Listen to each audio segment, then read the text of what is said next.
Hi everyone, आपका स्वागत है हमारे इस चैनल पर।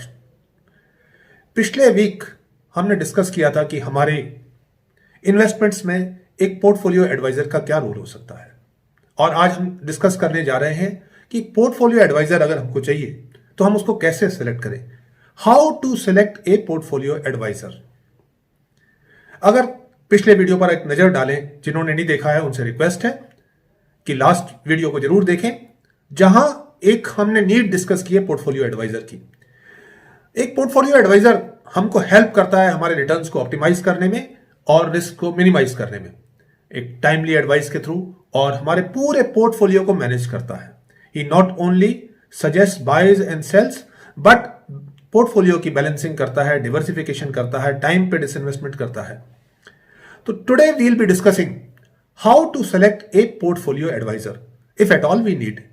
अगर हमारे पास इतनी कैपेबिलिटी है कि हम अपना पोर्टफोलियो खुद मैनेज कर सकते हैं, nothing better than that. Who can be an adviser.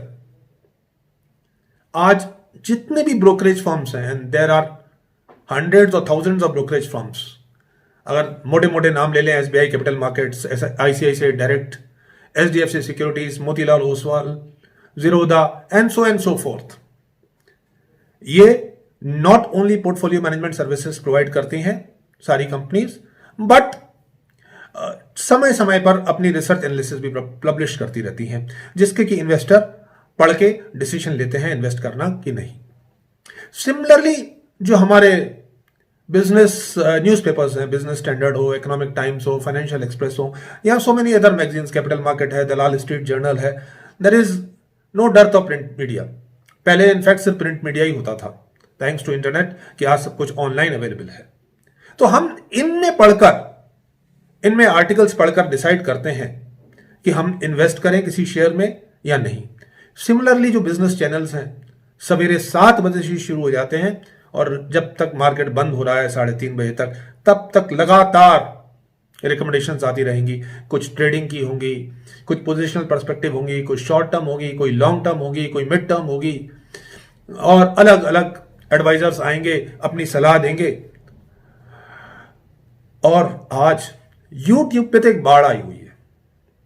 आप किसी स्टॉक के नाम से सर्च कर लीजिए, XYZ स्टॉक, उस पे आपको कोई, अगर वो नॉन स्टॉक है या मतलब आज डिस्कशन में है, तो उसके ऊपर एक नहीं आपको दसियों YouTube वीडियो मिल जाएंगे, और जिन पे मिलियंस ऑफ व्यूज होंगे। जी हां, मिलियंस ऑफ व्यूज। हम इतने एज ए इन्वेस्टर इतने कच्चे खिलाड़ी हैं कई बार कि हमें यह नहीं मालूम कि एक पर्टिकुलर स्टॉक को एडवाइस देने वाला कौन है। एक हाइप क्रिएट किया जाता है। बिजनेस चैनल्स को अपना टीआरपी बढ़ाना है, यूट्यूबर को अपने लाइक्स बढ़ाने हैं, अपने फॉलोअर्स बढ़ाने हैं, ब्रोकरेज फर्म्स को अपने ब्रोकरेज में इंटरेस्ट है, और प्रिंट मीडिया को they have to sell their newspapers. Everybody has a vested interest. और सबसे इंपॉर्टेंट बात, अगर हम इनको पहले क्लासिफाई कर लेते हैं एडवाइजर्स को, फिर इस पे और डिस्कस करेंगे। अगर इन एडवाइजर्स को अगर हम क्लासिफाई कर लेते हैं, तो ये आ जाएंगे ब्रोकरेज फर्म्स में, बहुत सारे म्यूचुअल फंड्स हैं, then business channels we have just discussed, print media we have discussed, online media, बहुत सारे आपके ऐसे एडवाइजर्स हैं, रिसर्च एनालिस्ट हैं, जो आपको ऑनलाइन एडवाइस देते हैं for some value. Then research analyst जो सिर्फ रिसर्च करते हैं, उनकी रिसर्च रिपोर्ट्स पब्लिश होती हैं, and many business houses study them and invest accordingly. फिर यूट्यूबर्स की हमने अभी बात करी। यूट्यूब पे एक बाढ़ आई हुई है। आप कोई भी स्टॉक का नाम ले लीजिए, you will find many YouTube videos on it. और फिर consultants, financial consultants, financial planner, अलग अलग नाम्स होंगे। और सबसे बड़े एडवाइजर जो होते हैं, जो मैंने यहां लिखा नहीं है, वो हमारे होते हैं दोस्त यार, हमारे नेबर, हमारे पड़ोसी। और ये हमारे दोस्त ने वो स्टॉक खरीदा था, वो तो यार मार्च से 3 टाइम्स बढ़ गया। क्या पकड़ है उसकी, मालूम पड़ा उसने जो खरीदा आपने भी खरीद लिया। अब उसका पोर्टफोलियो क्या है, उसमें उसका कितना वेटेज है, उसकी रिस्क टेकिंग कैपेसिटी क्या है, हम कुछ नहीं जानते। हम तो सिर्फ ये जानते हैं कि उसने एक XYZ स्टॉक खरीदा था जो पिछले 9 महीने में 3 गुना या 2 गुना हो गया है, अब उसने ABC खरीदा तो हम भी ABC खरीद लेते हैं। यही हम एक बहुत बड़ी गलती करते हैं।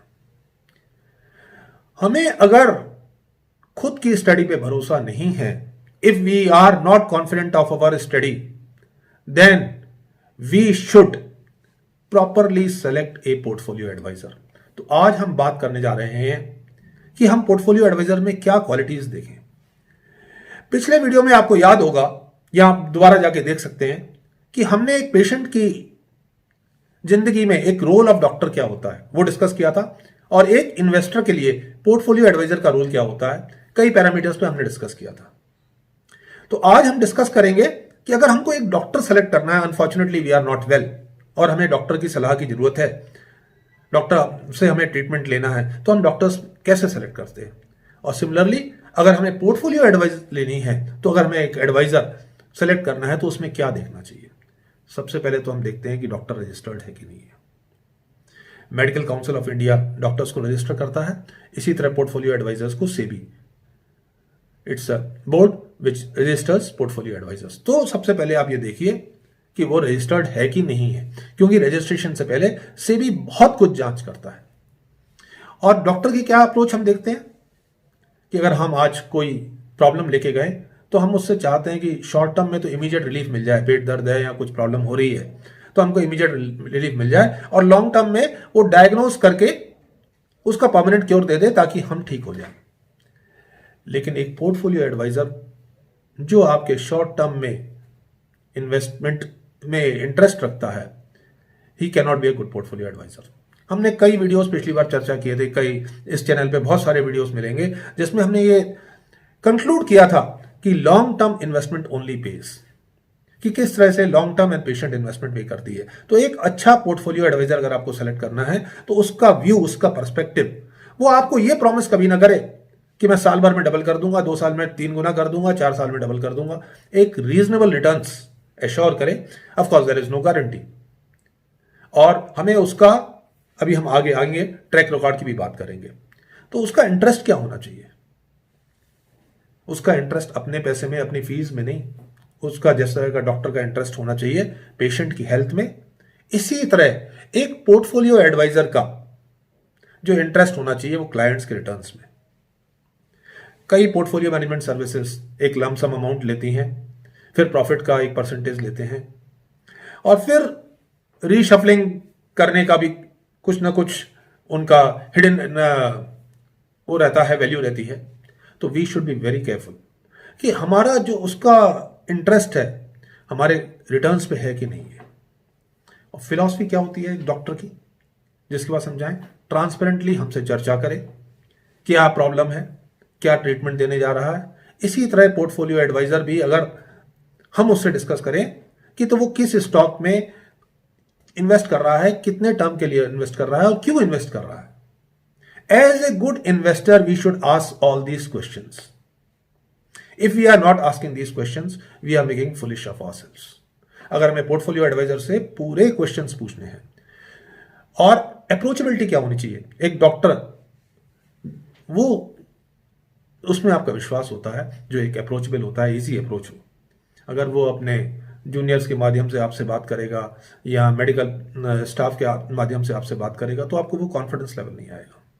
इसी तरह पोर्टफोलियो एडवाइजर का भी अप्रोच इजी होना चाहिए। ये नहीं कि सब ऑनलाइन है, आपने एक सब्सक्राइब कर दिया XYZ ब्रोकरेज का और आपके पास वीकली या मंथली या फोर्टनाइटली जो भी आपका फिक्स्ड है फ्रीक्वेंसी, उस पर एक एडवाइस आती है। और अगर आप किसी से बात करना चाहें तो मालूम बड़ा कॉल सेंटर के थ्रू जा रहे हैं, और जो फ्रंट में होते हैं बात करने के लिए उनको ना उतनी नॉलेज होती है, और जो बैक ऑफिस में होते हैं उन तक आप अप्रोच कर ही नहीं पाते। तो कभी पोर्टफोलियो एडवाइजर को सिलेक्ट करना हो तो अप्रोचेबिलिटी भी बहुत इंपॉर्टेंट पॉइंट है। ट्रैक रिकॉर्ड, हम किसी ऐसे डॉक्टर के पास जाएंगे जो कि जस्ट पास आउट करके आया है, हम डेफिनेटली उस ट्रैक डॉक्टर के पास जाएंगे जिसका एक proven and experienced track record है। छोटी मोटी इशू है, सर्दी जुकाम है, कुछ है, आजकल तो अनफॉर्चुनेटली सर्दी जुकाम से भी डर लगता है, भगवान न करे किसी को कुछ हो, लेकिन अगर छोटी मोटी प्रॉब्लम है तो डेफिनेटली हम किसी एक अच्छे रजिस्टर्ड डॉक्टर के पास जाते हैं। होम्योपैथिक हो सकता है, आयुर्वेदिक हो सकता है, स्पेशलिस्ट हो सकता है, सुपर स्पेशलिस्ट हो सकता है, depends on your choice, but he should B qualified and a registered doctor. Similarly अगर आपको एक पोर्टफोलियो एडवाइजर में विश्वास करना है, उसको अपना इन्वेस्टमेंट का भरोसा दे रहे हैं, आप उस पर रख रहे हैं, तो उसका track record proven and experienced होना चाहिए। फीस डेफिनेटली रीजनेबल, चाहे डॉक्टर हो या एक पोर्टफोलियो एडवाइजर हो, it ultimately cost to our pocket, तो डेफिनेटली रीजनेबल फीस होनी चाहिए। कॉन्फिडेंस कैसे जज करते हैं, वो तो जब आप डिस्कस करेंगे या जो पेशेंट्स उनके पास गए होंगे, आपको एक विश्वास आ जाता है कि वो डायग्नोज भी कर लेता है, ट्रीटमेंट भी उनका प्रॉपर है और ट्रीटमेंट इफेक्टिव भी है। इसी तरह अगर आप पोर्टफोलियो एडवाइजर के पास जाते हैं तो आप ये देखिए कि वो लॉजिकली आपको एक्सप्लेन कर पा रहा है कि नहीं कर पा रहा, कि उसने आपका पोर्टफोलियो बनाया है तो इन स्टॉक्स का ही क्यों बनाया है, इन सेक्टर्स का ही क्यों बनाया है, और इन सेक्टर्स में ये स्टॉक्स क्यों चूज किए हैं। और जितने क्वेश्चंस आप करेंगे और जितनी कंफर्टेबली पोर्टफोलियो एडवाइजर उसके जवाब देगा, उतना आपका कॉन्फिडेंस बढ़ना चाहिए। और क्या क्वालिटीज होनी चाहिए पोर्टफोलियो एडवाइजर की, हमने एक्सपीरियंस की बात कर ली, he should be an experience. और यहां मैं एक बहुत, भाई एक्सपीरियंस 1 साल का भी हो सकता है, एक्सपीरियंस 5 साल का भी हो सकता है। एक मोटा मोटा कहते हैं कि उसने 3 एक क्रैशेस देखे हों, डिफिकल्ट क्रैशेस, तब उसकी समझ में आता है। पहले क्रैश में तो किसी भी एडवाइजर को समझ में नहीं आता क्या करना है, दूसरे क्रैश में वो भी घबरा जाता है, तीसरे क्रैश में उसको समझ में आता है कि ये क्रैश होता है तो वापस मार्केट ऊपर भी आता है। तो कई बार अगर नया पोर्टफोलियो एडवाइजर है, घबरा के आपके स्टॉक सेल करा देगा। सपोज आपने एक पोर्टफोलियो एडवाइजर को लिया होता और 23 मार्च को स्टॉक सेल करा दिए होते जब मार्केट रॉक बॉटम पे था, किसी को नहीं मालूम कि उस दिन वो बॉटम बना था, वो तो आज हम देख रहे हैं कि वो बॉटम था, मार्केट ने उसके बाद पलट के नहीं देखा। पैशनेट, जब आप किसी भी पोर्टफोलियो एडवाइजर से बात करेंगे तो उसका पैशन झलकना चाहिए इन्वेस्टमेंट के लिए, कि he is going to help you to get a decent returns on your investment. And very important is integrity, honesty. बिना इसके तो आप भूल जाइए कि आप उस पर ट्रस्ट करेंगे। ट्रस्ट सबसे, आप उसको ही अपना पोर्टफोलियो एडवाइजिंग का जिम्मा सौंपिए। You give the responsibility to a person who has high integrity and whom you can trust. Otherwise, please don't do it. And patient. Patient means वो लॉन्ग टर्म में अगर उसने स्टॉक आइडेंटिफाई किया है तो स्टॉक मूवमेंट से उसको घबराना नहीं है, उसको अपने पिक पे, अपने रिसर्च पे, अपने इन्वेस्टमेंट पे विश्वास होना चाहिए कि यस इट विल डिलीवर। और advise as per clients risk taking capability. एक 60 साल की, 62 साल के, 70 साल के का इन्वेस्टमेंट डिफरेंट पर्सपेक्टिव से होगा, एक 25 साल के बच्चे का इन्वेस्टमेंट डिफरेंट पर्सपेक्टिव से होगा।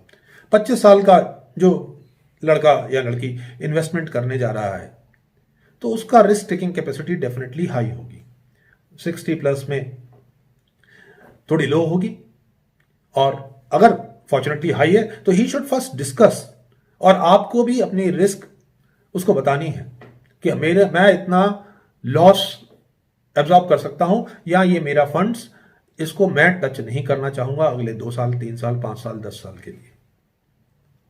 और तब रिस्क क्या है उसके हिसाब से उसको इन्वेस्टमेंट सजेस्ट करना चाहिए। और जितने अभी हमने ब्रोकरेज फर्म्स की बात की थी, या बिजनेस चैनल्स की बात की थी, या प्रिंट मीडिया की बात की थी, ऑनलाइन मीडिया की बात की थी, अधिकतर आप देखेंगे वो बाय तो रिकमेंड करते हैं, पीरियड भी रिकमेंड करते हैं, स्टॉप लॉस भी रिकमेंड करते हैं, और समटाइम्स कितना रिटर्न मिलने वाला है वो भी रिकमेंड करते हैं, टारगेट क्या है। लेकिन जब मार्केट गिरता है तो रीशफल में कोई भाई इसको निकाल के इसको इंक्लूड करो अपने पोर्टफोलियो में, क्योंकि उसको नहीं मालूम कि आपने पोर्टफोलियो में किस स्टॉक का कितना वेटेज रखा है। और हम लोगों ने इस पे पोर्टफोलियो मैनेजमेंट पे चर्चा की थी कि अगर एक स्टॉक में 10 से 12% से वेटेज ज़्यादा नहीं होना चाहिए, एक सेक्टर में 25% से ज़्यादा वेटेज नहीं होना चाहिए। ये सब अगर स्टॉक एडवाइज़र या पोर्टफोलियो एडवाइज़र आपको एडवाइस करता है प्रॉपरली और उस हिसाब से ही बैलेंसिंग करता है। और फिर हमने, आपको याद होगा कि हमने डिस्कस किया था कि mid cap, small cap, large caps का रेशियो क्या होना चाहिए बूम टाइम्स में और क्रैश टाइम्स में, एक नॉर्मल टाइम्स में। तो रीशफलिंग भी करते रहना चाहिए टाइम टाइम पे। और सबसे इंपॉर्टेंट पहचान है कि उसको स्टॉक मूवमेंट से, स्टॉक मूवमेंट इज टेम्पररी, आज ऊपर कल नीचे जाएगा। लॉन्ग टर्म में ऊपर जाना है तो ऊपर कैसे जाएगा? अगर कंपनी की ग्रोथ अच्छी है तो उसको मॉनिटर करना है, कंपनी की ग्रोथ को, न कि स्टॉक मूवमेंट्स को। स्टॉक मूवमेंट्स के लिए टेक्निकल एक्सपर्ट्स बहुत सारे बैठे हुए हैं, वो डेली बेसिस पे सजेस्ट करेंगे, सवेरे सजेस्ट करेंगे, शाम को सेल कराएंगे। We are not a trader, we are an investor. हम जो ये वीडियोस बना रहे हैं बिगिनर्स के लिए, हम इन्वेस्टमेंट पर्सपेक्टिव से बना रहे हैं, हम ट्रेडिंग पर्सपेक्टिव से बिल्कुल नहीं बना रहे हैं।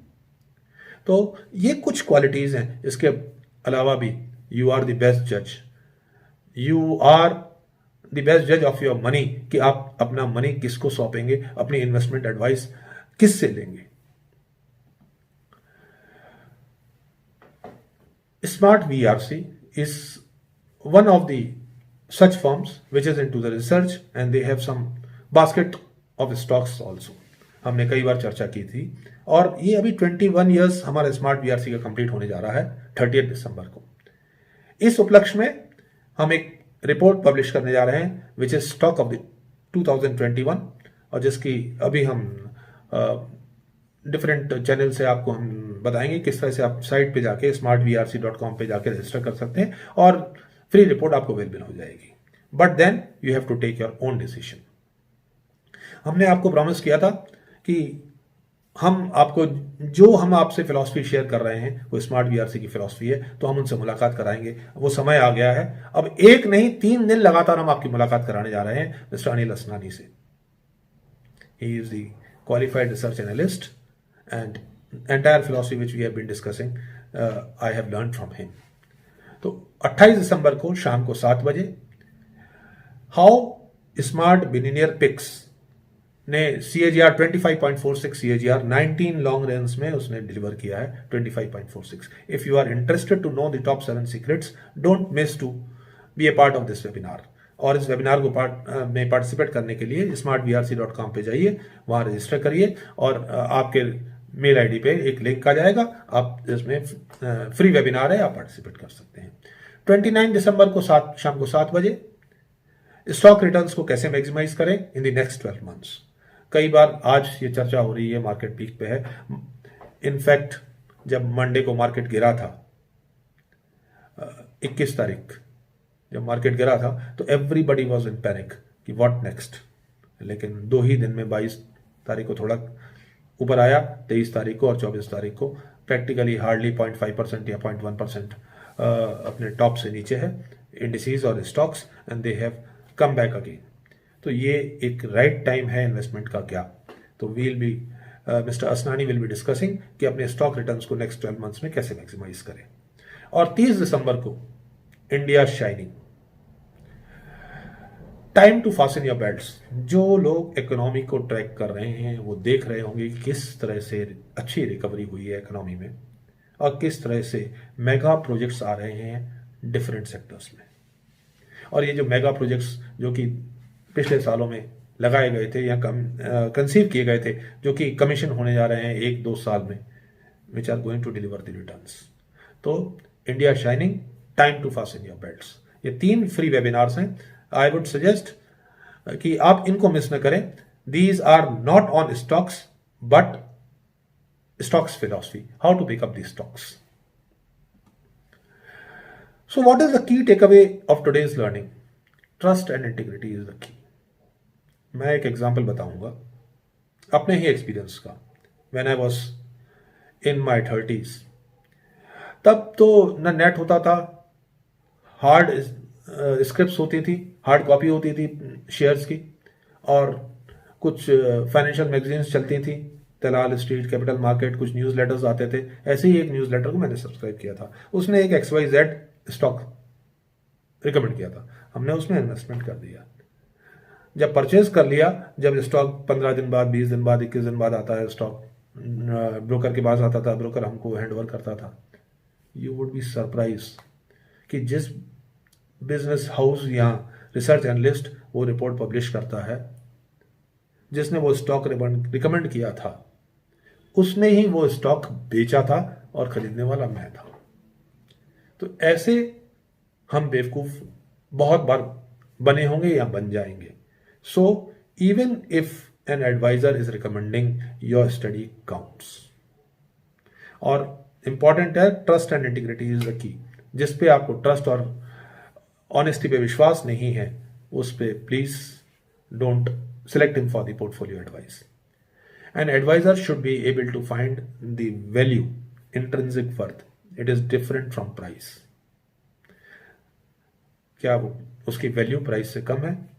तो ये एक अपने आप में आर्ट है, जो रियल वर्थ है। अगर जो एडवाइजर इंट्रिंसिक वर्थ को आइडेंटिफाई करके आपको रिकमेंड कर देता है, तो वो एक मल्टी बैगर स्टॉक हो सकता है आने वाले दिनों में।